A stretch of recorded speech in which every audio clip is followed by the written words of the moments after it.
लोग कहते हैं समास पढ़ना है। मैं कहता हूँ जी समास पढ़ना नहीं, समास तो सेटिंग है। जी हाँ, दो शब्दों के बीच की दूरियों को खत्म करके उन्हें मिलाइए और व्याकरण की भाषा में यही समास कहलाते हैं। नमस्कार, मेरा नाम है आदित्य सिंह और आप देख रहे हैं हिंदी की दुनिया के इस चैनल को, जहाँ मैं व्याकरण पढ़ाता हूँ, खासकर उन सभी कॉम्पिटिटिव एग्जाम्स के दृष्टिकोण से जिस एग्जाम में व्याकरण आता है।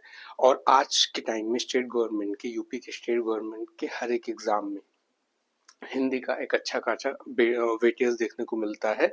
और अगर आपको व्याकरण सीखना है, अगर आपको व्याकरण के हर एक टॉपिक को मजबूत बनाना है, हर एक टॉपिक पे आपको अच्छी पकड़ बनानी है, आपको उस टॉपिक का बेस मजबूत करना है, तो ये क्लास, ये प्लेटफॉर्म बिल्कुल आपके लिए पर्याप्त होने वाला है। इस क्लास के माध्यम से आप व्याकरण के हर एक टॉपिक को पर्याप्त मात्रा में सीख पाएंगे। और आज हम जिस टॉपिक के साथ आए हैं, आज जिस टॉपिक के साथ आज अब इस क्लास में आए हैं, टॉपिक का नाम होने वाला है समास। समास की बड़ी रोचक कहानी है। समास का तार हमारे वास्तविक जीवन से भी जुड़ा हुआ है। ठीक उसी प्रकार जिस प्रकार धरातल पे इंसानी दुनिया में एक नायक या एक नायिका एक दूसरे से प्यार करते हुए, प्रेम करते हुए एक रिश्ते में, एक अटूट रिश्ते में बनते हैं और उसके बाद उनका मिलन होता है। एक अटूट रिश्ते में बनते हुए जिस प्रकार से वो मिलते हैं, मिलन की ठीक इसी प्रक्रिया को व्याकरण की दुनिया में, हिंदी की दुनिया में समास कहा गया है। तो सवाल जाहिर सी बात है कि इंसानी दुनिया पे तो बात समझ में आती है, वहाँ इंसान एक दूसरे से प्यार करता है। क्या भैया यहाँ पे शब्द भी आपस में प्यार करते हैं? तो मैं बोलूंगा समास ही एक ऐसा अध्याय है, समास ही एक ऐसा चैप्टर है जहाँ शब्दों का मिलन होता दिखाई देगा आपको, जहाँ दो शब्दों के बीच में प्यार आपको दिखाई देगा और हमें उनकी अगुवाई करते हुए उनको मिलाने का कार्य करना रहता है। तो अगर आप समास का स भी नहीं जानते, आप चाहते हैं कि समास में एक बार पढ़ूं फिर दोबारा पढ़ने की जरूरत नहीं पड़े, तो बस इस क्लास के ड्यूरेशन तक आप इस क्लास को पूरा देख लीजिएगा। इसके बाद अगर आप समास समझ में ना आए तो फिर कमेंट में कहिएगा। मैं इस बात की गारंटी देता हूँ, इस बात का आश्वासन देता हूँ कि समास अगर आप एक बार इस क्लास से पढ़ लिए तो जिस तरीके से ये समझ में आने वाला है, इसके बाद केवल आपको समास पर आने वाले प्रश्नों का अभ्यास करना है। समास का बेस आपका मैं इतना मजबूत आज करने वाला हूँ आज की इस क्लास में। तो बिना बातचीत के चलिए स्टार्ट करते हैं। समास क्या होता है? समास, तो समास को समझने से पहले मैं इसकी परिभाषा बताऊं, पहले पहले इसको तोड़ते हैं और देखते हैं क्या कहता है। तो समास बना है सम धन आस से, सम धन आस से। इन दो शब्दों से मिलके हमारा क्या बना है बच्चों? समास बना है। सम का अर्थ क्या होता है? आस का अर्थ क्या होता है? सम का अर्थ होता है पास, ठीक है। आस का अर्थ क्या होता है? बिठाना। अच्छा, चलिए एक बात तो समझ में आया। सम का अर्थ क्या होता है? पास। आस का अर्थ क्या होता है? बिठाना। यानी इस चीज से पता चल रहा है कि किसी किसी चीज को पास में बैठाना, किसी दो चीजों को पास में बिठाने का कार्य ही क्या होता है? समास कहलाता है। ठीक है, इसके अर्थ क्या निकला? इसके अर्थ को हमने दो भागों में तोड़ा, समधनास और समधनास से क्या बना? समधनास से दो शब्द मिलके बने और इनका अर्थ हुआ पास बिठाना, जिसका अर्थ होता है कि किन्हीं दो चीजों को पास बिठाना। अच्छा, समास का कार्य क्या होता है?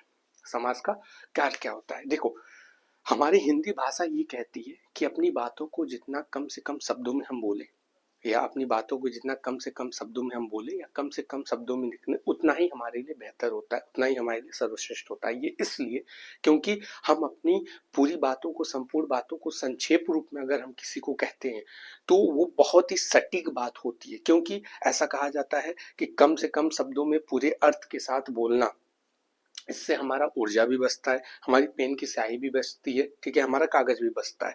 तो समास समास का कार्य ही यही है कि चीजों को संक्षेप कर देना, उतने ही अर्थ के साथ, उतने ही अर्थ देते हुए शब्दों के साथ। इसका काम क्या होता है? चीजों को छोटा करना, और छोटा करने के साथ उनको सहज सरल बोलने में और सुनने वालों को भी बेहतर बनाना।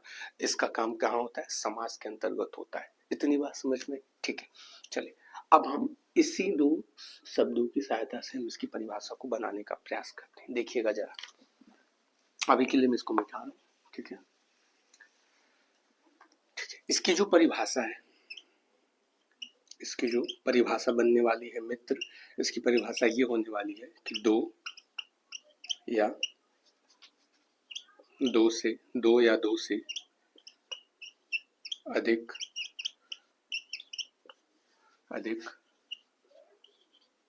शब्द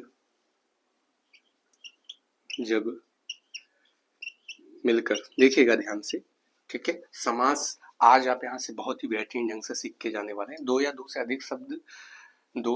अधिक शब्द जब मिलकर एक नया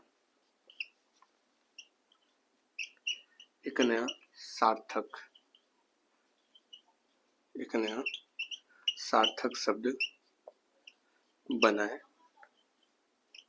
वही समास कहलाता है। ये तो बहुत सिंपल सी इसकी परिभाषा हो गई। केवल इस परिभाषा की मदद से ही हम समास को सीख जाएंगे कि समास का मुख्यतः कार्य क्या होता है कि दो शब्दों के मिलन की प्रक्रिया को, यहाँ पे दो सार्थक शब्द मिलते हुए आपको दिखाई देंगे। दो सार्थक शब्द जब मिलेंगे तो एक नया शब्द निर्माण होगा। यही आपको बस जान के रखना है। बस यही जानिए कि जब दो या दो से अधिक शब्द मिलेंगे तो एक तीसरे शब्द का निर्माण होगा, एक नए शब्द का निर्माण होगा जो काफी छोटा होगा, सहज होगा, बोलने में भी असुविधा और सुनने वालों के लिए भी बहुत अच्छा होगा। ये काम होता है समास के अंतर्गत। क्या कह रहा है? दो या दो से अधिक शब्द जब मिलकर एक नया सार्थक शब्द बनाए। अब भैया मुझे को परिभाषा अभी भी थोड़ी कंफ्यूजन हो रही है, थोड़ी सी दिक्कत हो रही है समझने में, ठीक है। परिभाषा जो कह रहा है उसके आधार पे हम आगे बढ़ते हैं। कह रहा है दो या दो से अधिक शब्द। तो पहली बात तो हम शब्दों का एक ऐसा समूह लिखते हैं जहां उनको मिलाने का कार्य किया जाए। तो सबसे पहले मैं कुछ उदाहरण लिखूंगा, उसके बाद समास को इतने मजबूत तरीके से हम उसको सीखेंगे, उसके एग्जाम्पल के माध्यम से, उदाहरण को जब आप अभ्यास करेंगे तो समास को और भी बेहतरीन ढंग से हम सीखने वाले हैं, ठीक है। तो ये परिभाषा, जगह कम है, हो सकता है कि कैमरे की क्वालिटी थोड़ी सी खराब हो, लेकिन कंटेंट, अगर आपको समास अपना बेस मजबूत करना है तो आपको वीडियो क्वालिटी पे भी नहीं देखना, राइटिंग पे भी नहीं देखना, बस मेरे द्वारा कही हुई बातों को आपको कुछ देर तक बस सुनते हुए रखना है। मैं इस बात का वादा आपको कुछ देर पहले भी किया था और फिर कर रहा हूँ कि आपका समास सबसे बेहतर चैप्टर और सबसे फेवरेट टॉपिक में आपको बना दूंगा, ठीक है। इसके लिए मिटा रहा हूँ, मैं थोड़ा ऊपर ही लिख दे रहा हूँ आपके समझने के लिए, ठीक है।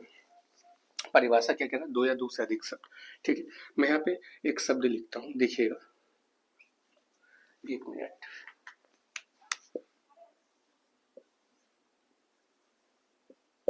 विद्या का आलय। ये मैंने दो शब्दों का एक समूह लिखा, विद्या का आलय। अब विद्या का आलय, आलय का क्या अर्थ होता है? आलय का एक अपना अर्थ अलग अलग होता है। आलय का अर्थ क्या होता है? घर। विद्या यानी विद्या के मंदिर, ठीक है। तो विद्या का घर, ठीक है, विद्या का घर मिला के हम एक नया शब्द का निर्माण कर सकते हैं कि नहीं, बताइएगा। विद्या का आलय मिलकर विद्यालय बनेगा कि नहीं? बोलेंगे बिल्कुल है, विद्या का आलय मिलकर विद्यालय पूर्ण रूप से बनेगा, ठीक है। कुछ एग्जाम्पल मैं और लेता हूँ, इसके लिए इसको मिटाता हूँ मैं, ठीक है। देखिए और एग्जाम्पल, जैसे कि गंगा का जल, ठीक है। और आप ले लीजिए पाप और पुण्य, ठीक है। 9 रातों का, अभी हम इसको, इन जो मैं ये शब्द लिख रहा हूँ, जो ये शब्दों का समूह मैं लिख रहा हूँ, अभी मैं इनको बताऊंगा कि इनको आप संयुक्त रूप से, संक्षेपित रूप से कैसे लिखेंगे, ठीक है। और बहुत तो लोग कुछ ऐसे भी होंगे जो ये अभी तक बना भी ले रहे होंगे, ठीक है। 9 रातों का समूह। अभी हम इन तीन उदाहरण के माध्यम से हम समास की परिभाषा के कहे अनुसार समास को समझते हैं। गंगा का जल, गंगा का अपना एक अलग अर्थ है, जल का अपना एक अलग अर्थ है, लेकिन जब हम इनको मिला लें, जब हम इनको संयुक्त रूप से संक्षेपित कर लें तो क्या हमारा गंगा जल बनेगा कि नहीं? अब आप चाहे गंगा का जल बोलिए, लेकिन गंगा जल बोलिए, बात तो एक ही है। लेकिन जरा सा 2 मिनट बताइएगा, क्या बोलने में आपके लिए सुविधा होगा, क्या बोलना आपके लिए सहज होगा, क्या बोलना आपके लिए थोड़ा सा आसान होगा? गंगा जल, है ना। यही बात मैं समझाने की कोशिश कर रहा हूँ। यही समास का सबसे बड़ा जादू है कि चीजों को छोटा कर देता है, बोलने में भी छोटा, सामने वाले को सुनने में भी अच्छा लगेगा। इसी प्रकार पाप पुण्य, तो क्या बनेगा? पाप और पुण्य को क्या लिख सकते हैं? पाप पुण्य लिख सकते हैं, ठीक है, योजक चिन्ह के साथ, ठीक है। 9 रातों का समूह, नवरात्रि का समय चल रहा है, 9 रातों का समूह को ही तो नवरात्र कहते हैं। नवरात्रि के समूह को ही तो हम क्या कहते हैं, नवरात्र कहते हैं। हम लोग कहते हैं नवरात्रि आ रही है, दुर्गा माँ का दिन आ रहा है। कोई आपसे ही बोले 9 रातों का समूह आ रहा है तो थोड़ा सा तो अजीब लगेगा, थोड़ा सा तो वियर्ड लगेगा, तो लोग नवरात्र बोलते हैं। अर्थ वही है, नवरात्रों का समूह को ही तो नवरात्र कहते हैं। तो इसको हम क्या लिख सकते हैं, नवरात्र लिख सकते हैं कि नहीं। बस यही होता है समास, और यही समझाने की आपको मैं कोशिश कर रहा हूँ कि समास चीजों को छोटा कर देता है, चीजों को संक्षेपित कर देता है, जिससे हम बोलने के लिए हमें सुविधा मिल जाती है, सामने वाले को सुनने में भी अच्छा लगता है।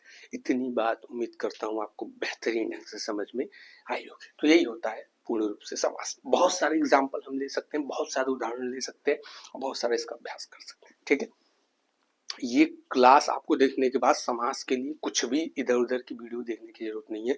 मैं एकदम जीरो लेवल से पढ़ाऊंगा, श्रृंखला में एक एक करके एक एक पॉइंट को पकड़ूंगा कि समास में क्या क्या चीजें होती, एक एक चीज कुछ भी छूटेगा नहीं, इतना आप भरोसा करके चलिए। ठीक है, तो अब जब हम समास पढ़ लिए तब इसके बाद हमें क्या पढ़ना है, इसके बाद हमें समास के बाद, समास को समझ लेने के बाद, उसके उदाहरणों पर अभ्यास करने के बाद, जब हम समास पर कंठस्थ, जब हम समास पर थोड़ा सा पकड़ मजबूत करते हैं, तो उसके बाद हमारे सामने दो टर्म्स आते हैं। ठीक है, इसको मैं मिटा रहा हूँ। हमारे सामने दो और शब्द आते हैं, उन्हें हमें समझते हुए उसके बाद सीधे सीधे हमें समास के भेद पर यानी प्रकार पर जाना रहता है। आप लोग कमेंट करिएगा, बताइएगा कि समास के कितने भेद होते हैं हिंदी भाषा के अनुसार। ठीक है, मैंने पहले से लिखा हुआ भी था लेकिन अभी ये मिट चुका है।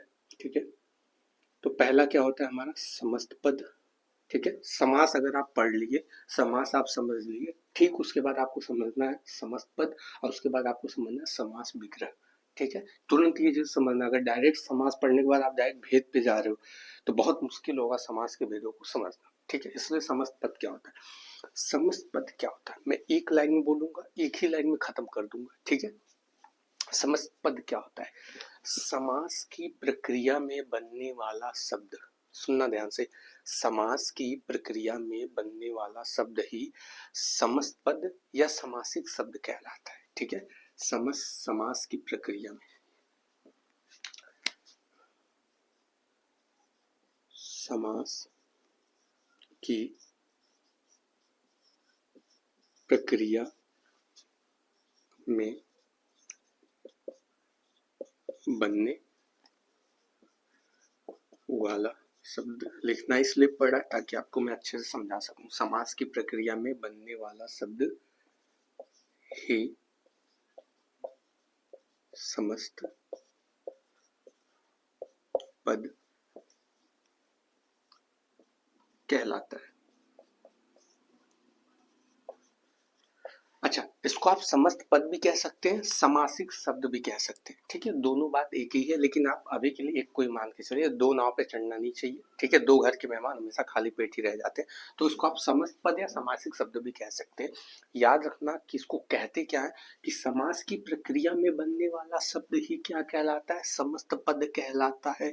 आपको समस्त पद में क्यों बता रहा हूँ, ये क्यों सीखना जरूरी है, वो इसलिए जरूरी है क्योंकि समास के सारे भेद समस्त पद पर ही निर्भर होते हैं। बिना इसको आप समझे आगे नहीं बढ़ सकते मेरे भाई। ठीक है, समास की प्रक्रिया में बनने वाला शब्द, एक बार हम फिर कुछ एग्जाम्पल को लेंगे। ठीक है, अब मैं और गहराई से आपको बताऊंगा। ठीक है, जैसे मैंने एग्जाम्पल लिखा। ठीक है,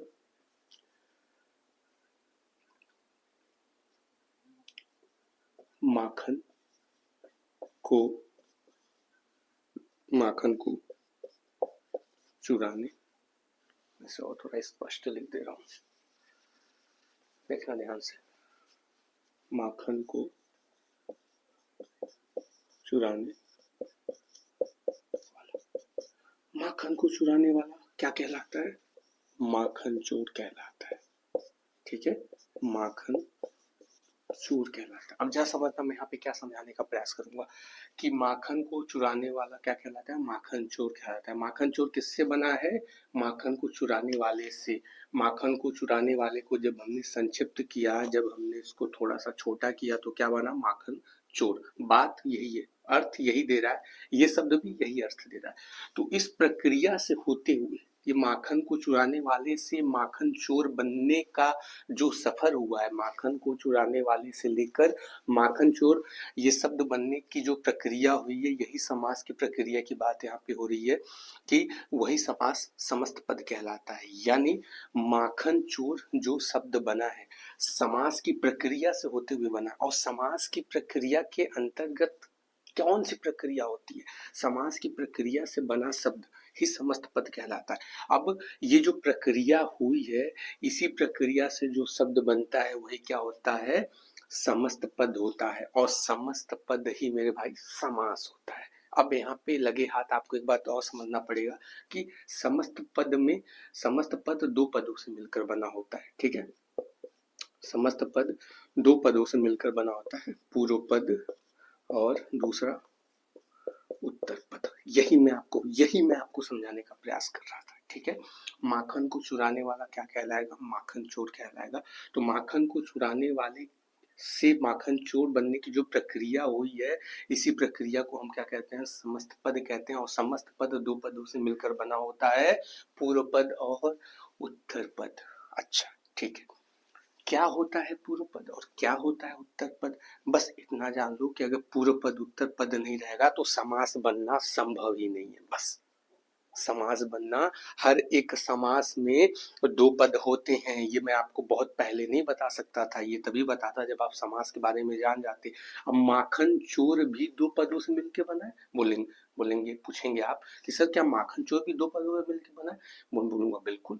कौन कौन से पद, पूर्व पद और उत्तर पद, इसके बिना समास बनना संभव ही नहीं है।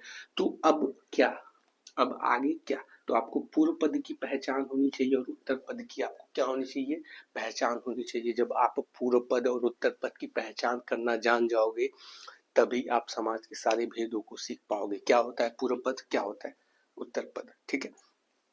तो जैसे मैंने एक एग्जाम्पल लिया, गंगा जल, बहुत पहले एग्जाम्पल लिया था। तो गंगा जल में जो गंगा है, ठीक है, यही हमारा क्या कहलाएगा, पूर्व पद कहलाएगा। जल हमारा क्या है, उत्तर पद होता है, ठीक है। पूर्व पद के बाद वाला पद ही क्या कहलाएगा, हमारा उत्तर पद कहलाएगा। पूर्व पद शुरुआत में जो होता है वो पूर्व पद होता है, उसके बाद जो होता है वो उत्तर पद होता है। अब आप क्या बता सकते हैं माखन चोर में पूर्व पद और उत्तर पद कौन है, बस मैं यही सिखाने की मैं कोशिश कर रहा था। पूर्व पद और उत्तर पद जब आप समास में ढूंढने पहचानने के लिए आप जब सक्षम हो जाएंगे तब आप समाज के सारे भेदों को समझने के लिए भी आप तैयार हो जाएंगे।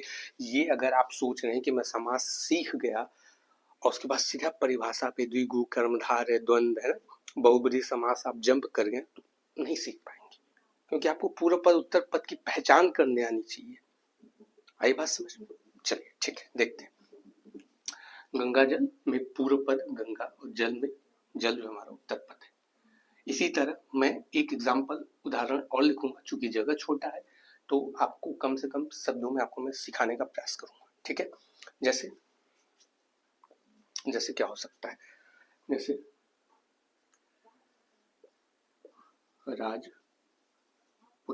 राजपुत्र कौन होता है, राजपुत्र कौन होता है, राजा का पुत्र कोई तो राजपुत्र कहते हैं। तो राजपुत्र में आप किसको पहचाने कि कौन पूर्व पद है कौन उत्तर पद, ठीक है।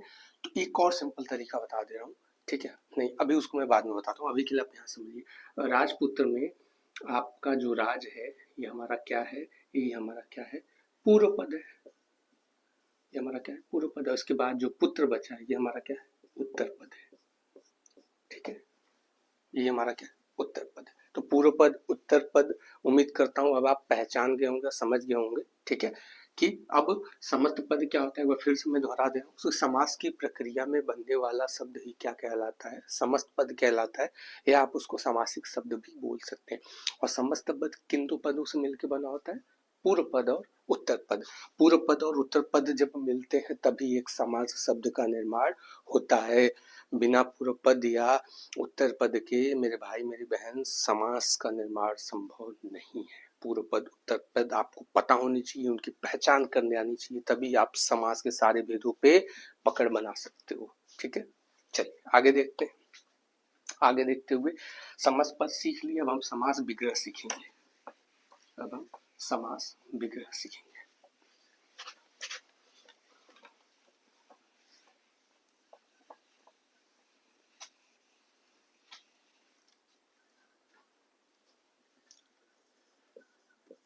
समास विग्रह, ठीक है। देखते हैं क्या होता है समास विग्रह। विग्रह का अर्थ होता है खंडित, तोड़ना, अलग अलग करना, ठीक है। तो अब तक हम क्या सीख रहे थे कि बिखरे हुए चीजों को हम समेटना अब तक सीख रहे थे। अच्छा, किसी किसी संदर्भ में अभी तो ये ऐसा भी तो कह सकता है कि समेटी हुई चीज को बिखारो, तो यही हमारा समास विग्रह के अंतर्गत ही आता है। और इसी के अंतर्गत मैं उस तरीके के बारे में बात करूंगा जिसमें आप पूर्व पद उत्तर पद की पहचान करना सीख जाएंगे, ठीक है। समास विग्रह क्या होता है कि किसी संक्षेपित शब्द को पूर्ण विस्तार से लिख देना, ठीक है। ऐसे समझो कि किसी समास के, या ऐसे लिखो, चलो किसी शब्द को विस्तार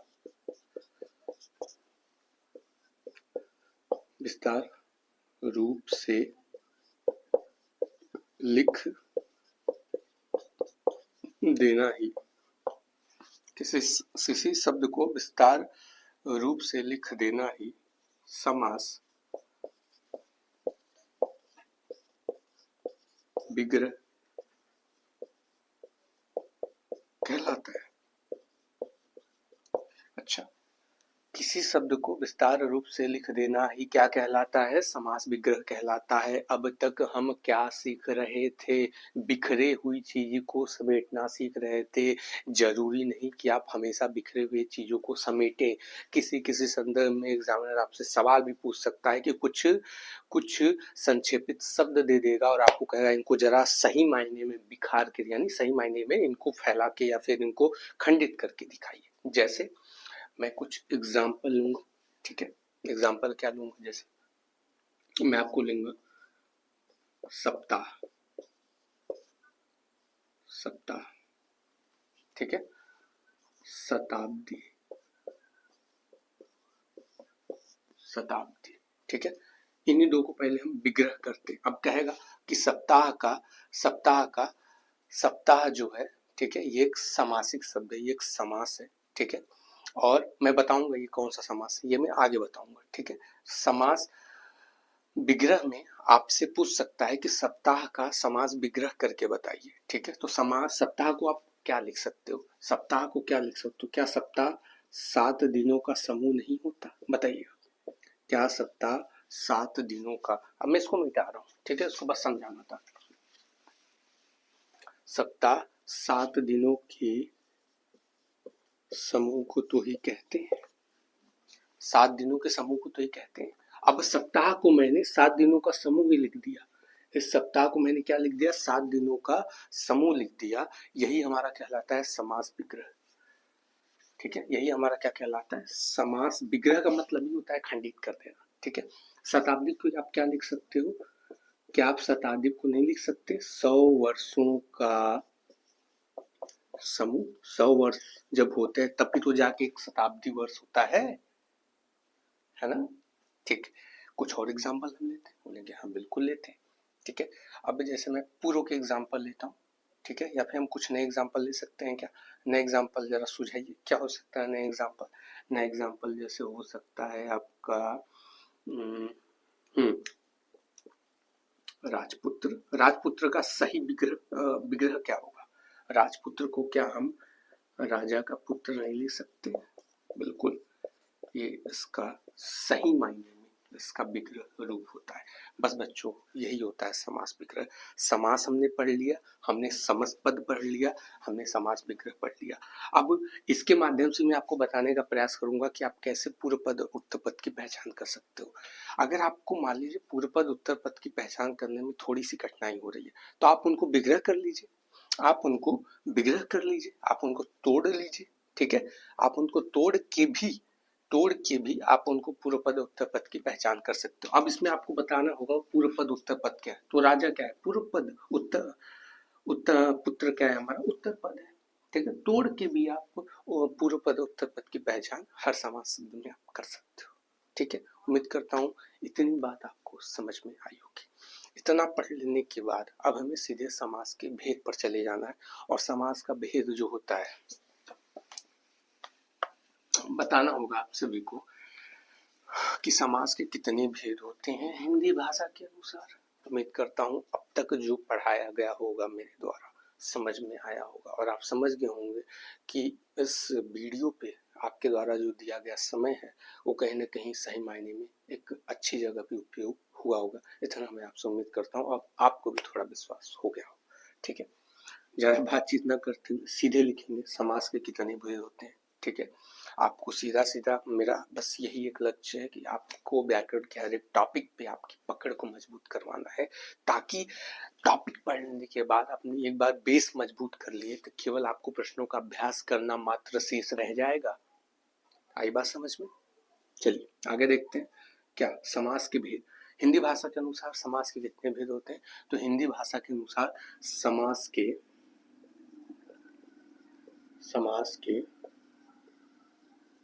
कुल 6 भेद होते। ठीक है, हिंदी भाषा के अनुसार समास के कुल कितने भेद होते हैं मित्र? बोलेंगे भैया 6 भेद होते हैं। पहला कौन सा होता है? जल्दी जल्दी बताइए। पहला होता है आपका द्विगु समास। बताइएगा पहला क्या होता है? द्विगु समास। दूसरा क्या होता है बच्चों, मेरे भाई बहन? कर्मधारय समास। ठीक है, तीसरा क्या होता है आपका? बताइएगा। द्विगु हो गया, कर्मधार हो गया, द्वंद्व हो गया, द्वंद्व समास। ठीक है, इसके बाद चौथा क्या हो गया? गलत लिखा गया थोड़ा सा, अव्ययी भाव समास। चौथा समास हमारा क्या कहलाएगा? अव्ययी भाव समास। ठीक है, पांचवा क्या हमारा हो जाएगा? पांचवा हमारा क्या हो जाएगा बताइएगा? द्विगु हो गया, कर्मधार हो गया, दंड हो गया, अव्ययी भाव हो गया, जो हमारा हो जाएगा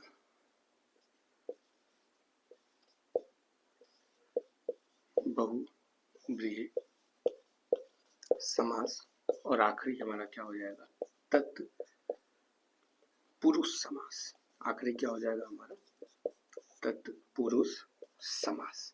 यही हिंदी भाषा के अनुसार समास के 6 भेद होते हैं। मुख्यतः समास के अंदर इन्हीं का सबसे ज्यादा रौला रहता है। अगर आज की भाषा में हम कहें, इन्हीं को हमें मोटा मोटा पढ़ना है। ठीक है, द्विगु समास, कर्मधारय समास, द्वंद्व समास, अव्ययी भाव, बहुव्रीहि और तत्पुरुष।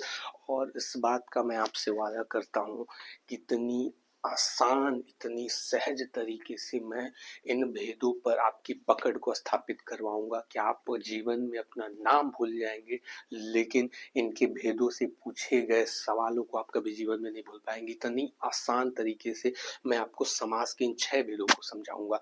तो आज हम शुरुआत करते हैं द्विगु समास से। क्या होता है द्विगु समास? अब समझ में आएगा कि मैंने समस्त पद में पूर्व पद उत्तर पद क्यों पढ़ाया था। मिटा रहा हूँ। ठीक है, थोड़ा सा दुख होता है तुरंत लिख के तुरंत मिटाना, हालांकि ना ही मेरा ये स्मार्ट बोर्ड है कि मैं तुरंत इसको ऊपर कर लूँ फिर थोड़ा सा जगह बता दूँ, तो तुरंत पढ़ा के तुरंत मिटा के फिर अगला पढ़ाना है। ठीक है, देखिए पहला भेद लिखते हुए, क्या होता है द्विगु समास? क्या होता है द्विगु समास? ठीक है, देखिए वह समास, इसकी परिभाषा देखिएगा। वह समास जिसका पूर्व पद, अब समझ में आएगा, जिसका पूर्व पद, मैं पूर्व पद उत्तर पद बताने के पीछे क्यों पड़ा था। वह समास जिसका पूर्व पद संख्यावाची हो। सर ये क्या नया लफड़ा है? 2 मिनट रुकिए। संख्यावाची हो। बस इतना ही समझिए कि द्विगु समास वह समास होता है जिसका प्रथम पद, जिसका पूर्व पद क्या होता है मित्र, संख्यावाची होता है। यानी जब आप उन शब्दों को पढ़ेंगे तो आपको ऐसा आभास होगा, अरे इसमें तो नंबर है, अरे इसमें तो संख्या है, आपको ऐसा आभास होगा।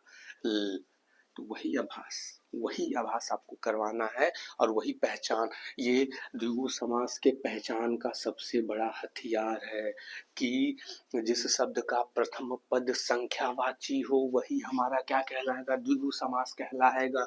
मैंने आपको पढ़ाया था ना नवरात्र, नवरात्र में प्रथम पद पूर्व पद क्या है, नौ है, और प्रथम पद जब नौ है तो प्रथम पद क्या होना चाहिए, द्विगु समास के अनुसार प्रथम पद संख्यावाची होना चाहिए। तो इसमें प्रथम पद क्या है, संख्यावाची है कि नहीं, बोलेंगे हाँ भैया बिल्कुल है। तो नवरात्र कौन सा समास कहलाएगा, द्विगु समास कहलाएगा। नहीं समझ में आया, 2 मिनट और चलो। सप्ताह, सप्ताह में जो सप्त है, सप्त का मतलब होता है हिंदी में सात। सात क्या आपका संख्या है कि नहीं, सात आपका संख्या है कि नहीं, बोलेंगे हाँ भैया बिल्कुल है। तो सप्ताह भी कैसा हुआ हमारा, द्विगु समास हुआ। बहुत सारे एग्जाम्पल हम लिखेंगे, देखिएगा बहुत सारे एग्जाम्पल लिखेंगे, ठीक है। चौराहा, चौराहा, चौराहा किसे कहते हैं, 4 राहों के समूह को ही तो कहते हैं। तिराहा, तिराहा किसे कहते हैं, 3 राहों के समूह को कहते हैं, ठीक है। उसके बाद और क्या हो सकता है हमारा, और क्या हम हो सकता है हमारा इसके बाद, ठीक है। देखिएगा इसके बाद हमारा और हो सकता है जैसे कि अठन्नी, बहुत प्यारा सा शब्द है अठन्नी। 8 आने के समूह को ही हम क्या कहते हैं, अठन्नी कहते हैं। और क्या कहते हैं, चवन्नी। 4 आने को समूह को हम क्या कहते हैं, चवन्नी। अठन्नी में अठ क्या है हमारा, संख्या का बोध करवा रहा है कि नहीं, बोलेंगे हाँ भैया बिल्कुल करवा रहा है। चवन्नी में चौ जो है ये 4 का बोध करा रहा है।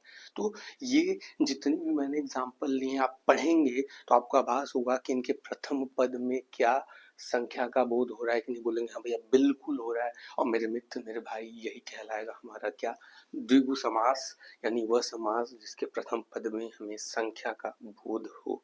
इसे प्रथम पद में हमें किसका बोध हो, संख्या का बोध हो। कुछ और एग्जाम्पल, बहुत सारे एग्जाम्पल हो सकते हैं आपके, ठीक है। नवरत्न, नवरत्नों का समूह, ठीक है। दुपट्टा हो गया, दो दुपट्टा हो गया, ठीक है। इसके अलावा आपका बहुत सारे एग्जाम्पल आप सोच सकते हैं, लिख सकते हैं, ठीक है। तिराहा, चौराहा, अठन्नी, चवन्नी, नवरात्र। सतसई हो गया, ठीक है, 702 का समूह है, सतसई हो गया आपका, ठीक है। ये भी संख्यावाची, इसका प्रथम पद संख्यावाची, इसमें भी संख्या का बोध हो रहा है। तो मित्र कुल मिला के बात कहने का ये है कि जिस शब्द का प्रथम पद पूर्व पद संख्यावाची हो, संख्या का बोध हो, वही द्विगु समास कहलाता है। खत्म, द्विगु समास खत्म। अब आपके सवाल में सीधे सीधे यही उदाहरण उठा के, एग्जाम्पल उठा के पूछेगा कि बताइए चौराहा में कौन सा समास है, तो बताइए चौराहा में कौन सा समास है, द्विगु समास है। क्यों समास है द्विगु, क्योंकि चौराहा में जो प्रथम पद है वो संख्या का बोध करवा रहा है, और जो समास का प्रथम पद संख्या का बोध करवाता है वही हमारा क्या कहलाता है, द्विगु समास कहलाता है। खत्म। उम्मीद करता हूँ कि अब तक में पढ़ाया गया जो भी सारी बातें बहुत ही बेहतरीन ढंग से आपको समझ में आई होंगी। मिलते हैं इसके आगे के वीडियो के साथ, आज के लिए इतना ही रहने देते हैं, ठीक है। क्लास ज़्यादा लंबी हो जाएगी तो भी दिक्कत होगा, तो छोटा छोटा थोड़ा थोड़ा पढ़ते हुए आगे बढ़ेंगे। समास को एकदम जड़ से खत्म करेंगे और समास पे पकड़ अपनी इतनी बेहतर बना लेंगे कि कोई भी किसी भी एग्जाम में समास से रिलेटेड कोई सवाल उठेगा तो हम उसके करने में सक्षम होंगे। मेरे मित्र मेरे भाई, इतना तो मैं बहुत ही गारंटी के साथ, इतना मैं बहुत वादा करके आपसे बात बोलता हूँ, ठीक है, बोल सकता हूँ अगर यदि आप इस क्लास को देखते हैं तो, ठीक है। तो चलिए अपना बहुत सारा ख्याल रखिए। जय हिंद, जय भारत, जय सरस्वती।